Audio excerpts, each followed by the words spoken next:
नमस्कार दोस्तों, digital take Bharti में आपका बहुत बहुत स्वागत है। दोस्तों, आज की इस वीडियो के अंदर मैं आपको फ्लिपकार्ट रिफंड के बारे में बताऊंगा। दोस्तों, अगर आप भी फ्लिपकार्ट से शॉपिंग करते हैं और फ्लिपकार्ट से मिलने वाले रिफंड से परेशान हैं, तो इस वीडियो को शुरू से लेकर लास्ट तक जरूर देखें, क्योंकि इस वीडियो के अंदर मैं आपके फ्लिपकार्ट रिफंड के सिलसिले में जितने भी डाउट है वो क्लियर करने वाला हूं। दोस्तों, अगर आप भी ऑनलाइन शॉपिंग करते हैं और सस्ते ऑफर, लूट डील, डिस्काउंट पाना चाहते हैं तो हमारा टेलीग्राम चैनल जरूर ज्वाइन करें। इस वीडियो के नीचे डिस्क्रिप्शन में आपको टेलीग्राम चैनल का लिंक मिल जाएगा। दोस्तों, फ्लिपकार्ट से मैंने किसी प्रोडक्ट को ऑर्डर किया और उसके बाद उसे कैंसिल कर दिया और फ्लिपकार्ट ने कुछ देर बाद मुझे मैसेज भेजा कि आपका जो अमाउंट है वो रिफंड कर दिया गया है।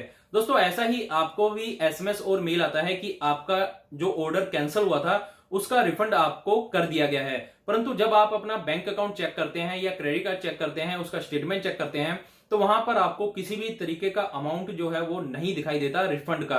तो आपका मेन ये क्वेश्चन है कि हमारा जो अमाउंट है वो कहां गया। अगर फ्लिपकार्ट ने रिफंड कर दिया गया है तो हमें ये क्यों नहीं मिला, और अगर मिलेगा तो कब तक मिलेगा। तो दोस्तों, यही जो है इसका मैं आंसर थोड़ी देर बाद दूंगा, क्योंकि इसका जो आंसर है ये कुछ आपके शॉपिंग करने के बिहेवियर पर टिका हुआ है। अगर आपने जो प्रोडक्ट को खरीदा था वो किस मेथड से खरीदा था, जो भी आपने मेथड सेलेक्ट किया है उसका अलग अलग टाइम पीरियड है, उतने टाइम पर आपका जो रिफंड है आपको आ जाएगा। अलग अलग पेमेंट मेथड है वो मैं सभी आपको इस स्क्रीन पे दिखा देता हूं, और उसके बाद मैं आपको बताऊंगा कि जिस मेथड से आप अगर पेमेंट कर रहे हैं तो उस मेथड से अगर रिफंड आता है तो कितने दिनों में आपको रिफंड आएगा। दोस्तों, यहां पर अगर आप डेबिट कार्ड से पेमेंट कर रहे हैं तो इसका रिफंड 7 से 9 दिन के अंदर आता है, और अगर आप क्रेडिट कार्ड से पेमेंट करते हैं तो उसका जो रिफंड है वो 7 से 9 दिन के अंदर आता है। और नेट बैंकिंग से अगर आप पेमेंट कर रहे हैं तो उसका रिफंड जो है वो 3 से 7 दिन के अंदर आता है। अगर आपने किसी प्रोडक्ट को सीओडी बुक किया है, यानी कि कैश ऑन डिलीवरी बुक किया है, उसके बाद उस प्रोडक्ट को आप कैंसिल कर रहे हैं, तो उसका जो रिफंड है वो 1 दिन के अंदर आ जाता है। दोस्तों, करना क्या होता है, आपको अपनी बैंक की डिटेल वहां पर डालनी होती है, और उसके बाद फ्लिपकार्ट आपके उस बैंक अकाउंट में वो पैसा जो है वो रिफंड कर देता है। उसके बाद ईएमआई का ऑप्शन भी फ्लिपकार्ट पर अवेलेबल है, आप सभी को पता है। अगर आप ईएमआई के किसी प्रोडक्ट को कैंसिल कर रहे हैं तो इस केस में भी आपको 7 से 9 दिन के अंदर रिफंड आ जाता है। और फ्लिपकार्ट पे लेटर में यहां पर 24 से लेकर 48 आवर्स के अंदर रिफंड आ जाता है, और गिफ्ट कार्ड के अंदर 24 घंटे के अंदर आपका पैसा आपको रिफंड कर दिया जाता है। और उसके बाद फोन पे वॉलेट, जो कि फ्लिपकार्ट का खुद का है, इसमें भी 24 घंटे के अंदर अंदर रिफंड आ जाता है। और फोन पे यूपीआई के थ्रू अगर आप पेमेंट कर रहे हैं तो यहां पर भी 24 घंटे के अंदर अंदर आपको पेमेंट मिल जाता है, आपका रिफंड जो है। और अगर आप फोन पे के through credit card, debit card से पेमेंट कर रहे हैं तो यहां पर फिर से 7 दिन लगने वाले हैं। 7 दिन तक आपका जो पैसा है वो आपको मिल जाता है। दोस्तों, यहां पर जो मेरे केस में जो मैंने एक्सपीरियंस किया है वो मैं आपको बताता हूं। दोस्तों, अगर आपको फ्लिपकार्ट से रिफंड बहुत ही ज्यादा फास्ट पाना है, बहुत ही ज्यादा जल्दी लेना है, तो आप फ्लिपकार्ट पे लेटर से ट्रांजैक्शन करें या फिर फ्लिपकार्ट के गिफ्ट वाउचर को यूज करें। दोस्तों, इससे क्या होगा कि जब भी आप किसी प्रोडक्ट को मान लीजिए खरीद रहे हैं और उसके बाद अगर आप इससे इन दो मेथड से पेमेंट करेंगे और उसके बाद आप अपने प्रोडक्ट को कैंसिल करते हैं, तो आप देखेंगे कि 1 घंटे के अंदर अंदर आपका जो रिफंड है वो आपको मिल जाएगा। दोस्तों, वैसे तो मैंने आपको अभी पहले बताया कि यहाँ पर 24 घंटे भी लगते हैं और 48 घंटे भी लगते हैं मैक्सिमम, यहाँ पर फ्लिपकार्ट वालों ने लिखा हुआ है अपनी वेबसाइट के अंदर। परंतु मेरा एक्सपीरियंस ऐसा रहा है कि इन दोनों के केस के अंदर अगर इन दोनों मेथड से अगर आपने ट्रांजेक्शन किया हुआ है तो इसका जो रिफंड है वो आपको 1 घंटे के अंदर अंदर मिल जाता है। मैक्सिमम ज्यादा से ज्यादा 2 घंटे या 3 घंटे आपको लगेंगे। परंतु मैं 100% श्योर हूं कि अगर आज आपका ऑर्डर कैंसिल हुआ है तो आज ही के दिन आपका रिफंड आपको मिल जाएगा। ये तो बात हुई फ्लिपकार्ट पे लेटर और गिफ्ट वाउचर के बारे में। अब बात करते हैं कि अगर आपने डेबिट कार्ड से कोई ट्रांजेक्शन किया है तो उसका जो रिफंड है वो आपको डेबिट कार्ड में कैसे मिलेगा। अभी आप डेबिट कार्ड से पेमेंट कर रहे हैं, भले वो किसी भी बैंक का डेबिट कार्ड हो, तो यहां पर वो प्रोडक्ट आपने कैंसिल किया है और उसका जो रिफंड का अमाउंट है वो फ्लिपकार्ट की तरफ से वैसे तो सेम डे जो है वो प्रोसेस कर दिया जाता है, परंतु आपके बैंक अकाउंट में जो है वो 24 से 48 घंटे के अंदर आ जाता है। होता क्या है कि अगर एक दिन की कोई छुट्टी पड़ गई तो एक दिन का गैप हो सकता है। बाकी मेरे केस में मैंने यहाँ पर देखा है कि 24 घंटे के अंदर अंदर, मतलब कि अगले दिन के अंदर अगले दिन जो वो पैसा जो है वो मेरे को मिल जाता है। मतलब कि आज मैंने किसी प्रोडक्ट को कैंसिल किया, कल छुट्टी है तो परसों मिल जाएगा, अगर कल छुट्टी बैंक की नहीं है तो कल शाम तक मेरे बैंक अकाउंट में आ जाता है। तो ये हुआ डेबिट कार्ड के बारे में बात। अब करते हैं नेट बैंकिंग में। दोस्तों नेट बैंकिंग का भी सेम प्रोसीजर है, सेम ही टाइम पीरियड लगता है। जब आप किसी प्रोडक्ट को बाय कर रहे हैं और नेट बैंकिंग से आप पेमेंट करते हैं और उसके बाद आपका प्रोडक्ट कैंसिल हो जाता है, आपने कैंसिल कर दिया, तो उसका भी रिफंड आपको नेक्स्ट डे मिल ही जाता है। या आपने आज प्रोडक्ट किया तो कैंसिल किया तो आपको नेक्स्ट 24 आवर्स के अंदर मिल जाएगा। ये मेरा एक्सपीरियंस बोलता है। बाकी फ्लिपकार्ट की वेबसाइट में मैंने आपको बताया कि वहां पर जो है वो टाइम कितना जो है वो लिखा हुआ है। उसके बाद मेन बात करते हैं क्रेडिट कार्ड। दोस्तों क्रेडिट कार्ड के अंदर आपको जो अमाउंट है, वो जो रिफंड अमाउंट है, वो बहुत देर से मिलता है।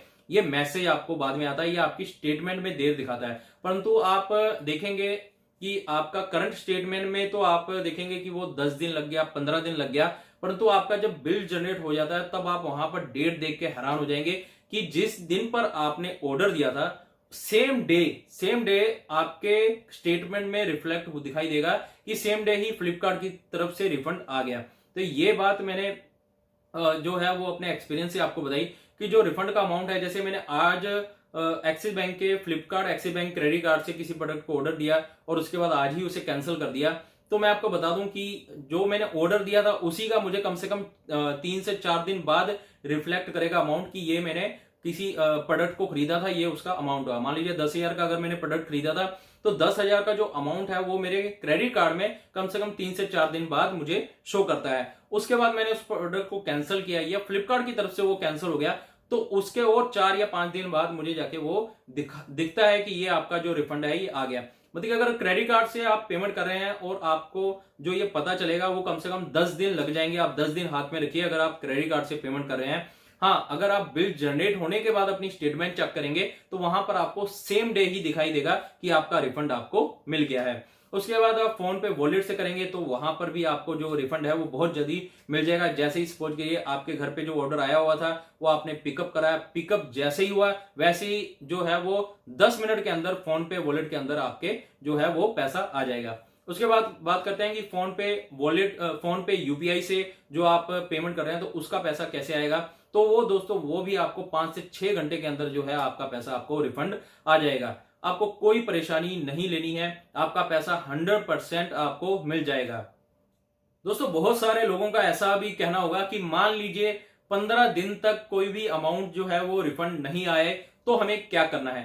दोस्तों वैसे तो 10 दिन के अंदर अंदर आपको आपका जो अमाउंट है रिफंड हो जाएगा। भले आपने क्रेडिट कार्ड से पेमेंट किया है, डेबिट कार्ड से किया है, नेट बैंकिंग से है, किसी भी मेथड से पेमेंट किया है, आपको आपका अमाउंट 10 दिन के अंदर अंदर रिफंड कर दिया जाएगा। पर मान लीजिए अगर नहीं हुआ तो हमें क्या करना है। दोस्तों आपको सबसे पहले फ्लिपकार्ट के कस्टमर केयर पर कॉल करना है। फ्लिपकार्ट के कस्टमर केयर का नंबर इस वीडियो के नीचे डिस्क्रिप्शन में दिया हुआ है, आप वहां से फोन कर सकते हैं। उसके बाद आप उन्हें अपना जो है वो क्वेरी बताएं कि मेरे ये प्रॉब्लम है, मेरा ये मैंने प्रोडक्ट का ऑर्डर किया था, ये उसका ऑर्डर आईडी नंबर है और मुझे अभी तक रिफंड नहीं आया है।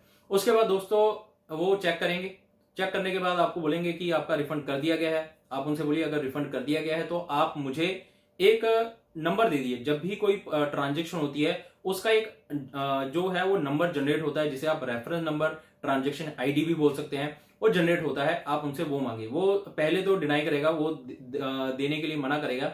आप उनसे थोड़ा और बहस करें तो उसके बाद वो अपने सीनियर से बात कराएगा। सीनियर से जब आप बात करेंगे तब भी आप उन्हें यही बोले कि आप मुझे एक नंबर प्रोवाइड कराएं, एक ट्रांजैक्शन आईडी बताएं ताकि मैं अपने बैंक से बात करूं कि ये ट्रांजैक्शन आईडी है, मुझे बताएं कि मेरा जो रिफंड है, जो मेरा अमाउंट है वो मुझे क्यों नहीं मिल रहा है। उसके बाद वो जो है वो अभी भी आपको रिक्वेस्ट नंबर नहीं जो रिक्वेस्ट नंबर और ट्रांजैक्शन आईडी है वो आपको नहीं देगा। वो आपको बोलेगा कि हमने आपके रजिस्टर ईमेल आईडी पर, रजिस्टर मेल पर एक ईमेल भेजा है, आप उसका एक रिप्लाई करें। रिप्लाई में आपको क्या करना है, आपको अपने करंट बैंक का स्टेटमेंट, अगर आपने अपने बैंक से डेबिट कार्ड से पेमेंट किया है या नेट बैंकिंग से पेमेंट किया है तो उसका स्टेटमेंट देना है। और अगर आपने क्रेडिट कार्ड से पेमेंट किया है तो आपको अपने क्रेडिट कार्ड का करंट का स्टेटमेंट वहां पर देना है। तो आप पीडीएफ में या स्क्रीनशॉट भी रिप्लाई में उनको रिप्लाई में दे सकते हैं। उसके बाद आपको 1-2 दिन का वेट करना है। उसके बाद आपको फिर से, अगर आपका रिफंड आ जाता है तो अच्छा है, नहीं तो आप फिर 1-2 दिन के बाद फिर से फ्लिपकार्ट के कस्टमर केयर पर कॉल करें, उन्हें सारा कुछ बताएं कि ये हो चुका है अभी आप मुझे ट्रांजैक्शन आईडी प्रोवाइड कराएं। उसके बाद दोस्तों आपको ट्रांजैक्शन आईडी दे दी जाएगी। ये ट्रांजैक्शन आईडी आप नोट डाउन करें और उसके बाद अपने बैंक से कांटेक्ट करें। आप अपने ब्रांच पर विजिट कर सकते हैं, आप अपने बैंक के कस्टमर केयर पर कॉल करके भी ये आईडी दे के अपने रिफंड के बारे में बात कर सकते हैं। दोस्तों होता क्या है, जब कभी भी कोई प्रोसेस किया जाता है रिफंड का या कोई फंड ट्रांसफर का, तो दोनों ही जगह पर जो है वो नेटवर्क होना चाहिए आपस में, तभी जो है वो हो पाएगा। बाई चांस मानिए कि सामने वाले का जो बैंक है वो टेक्निकल इशू में चल रहा है या फिर वहां पर उस पर्टिकुलर टाइम पर कुछ एरर आ गया तो अमाउंट जो है वो नहीं जा पाया, तो इस चीज को जो बैंक है वो देखेगा। उसके बाद जो फ्लिपकार्ट है वो भी इस बात को समझेगा और ये जो मैटर है ये आपका जल्दी ही शॉर्ट आउट कर दिया जाएगा। मैक्सिमम से मैक्सिमम 10 जो है वो 4-5 दिन या 10 दिन और लिया जाएगा और आपका जो अमाउंट है वो आपको मिल जाएगा। परंतु ये केस बहुत ही ज्यादा रेयर केस के अंदर आएगा। वैसे आपको जो भी आपका रिफंड है वो 10 दिन के अंदर अंदर मिल जाना चाहिए, और अगर 10 से 15 दिन में आपको आपका रिफंड नहीं मिल रहा है तो आप ये वाला मेथड कीजिए।